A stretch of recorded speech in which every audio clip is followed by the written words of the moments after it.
سلام بچه، من آرمین هستم و میخوام امروز براتون یه ویدیو بذارم که درباره چیزهایی که مایکرافت براتون گذاشته. بریم که اولین یه سری جدید میدم نیزه که خیلی قبل چه بچه نکتهش اینه که هرچی سرعت بیشتر همه چی بیشتر. نگاه کنه واسه این یه زامبی اون ته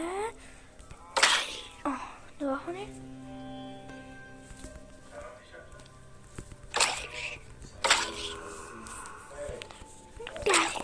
نیزه خوبی، ولی خب با چند ضربه میبین که بچه ها ما میبینیم الان یه دونه از این کاپتراش اضافه شده به نامش و کلی فانوس و زنجیرهای خوشگل و مختلف که اصلا ما کلا یه نوع زنجیر داشتیم ولی خیلی زنجیر داریم.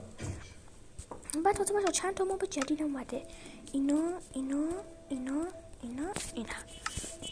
یکیش هم از همین حیوانات دریایی اسمشو ناتیلاس که ما میتونیم این ناتیلاس زامبی اینو میذاریم، این نسخه زامبی که توش زامبی دریایی توش، ولی هم این عادیشه که بچه ما میتونیم این هم زرهشه.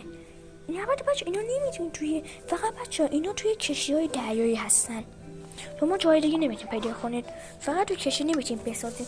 اینم که کمل هاست، هیچ فرقی نداره با شطوره فقط چیز. اینم که اسکلتون مومیایی، همون اسکلتون پارچ، اینم که اینقدر دیگه بوده، ولی خب بچه شما میتونین دیگه بعضی شبا اسپام میشه براتون.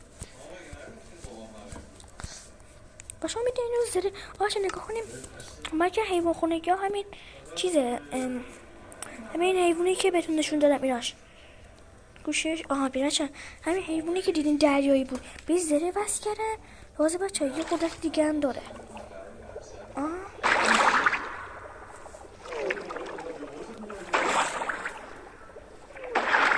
نفس بی نهایت هم تو میده. من هیچ چیزی نزدم اینجا، نگاه کنید بغل من هیچی نزدم.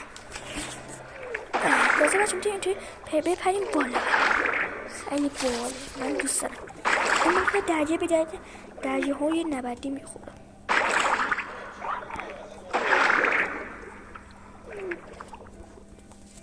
من ببندمش فرار نکنم.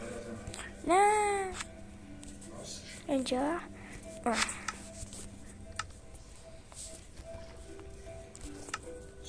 حالا یه بچه در کل اینا تازه بچه مال مجسمه های چیز که خیلی بچه باحالن، ولی خب منجره یه چیز باید اضافه میشه که مثلا ما باید خودمون کشتی بسازیم که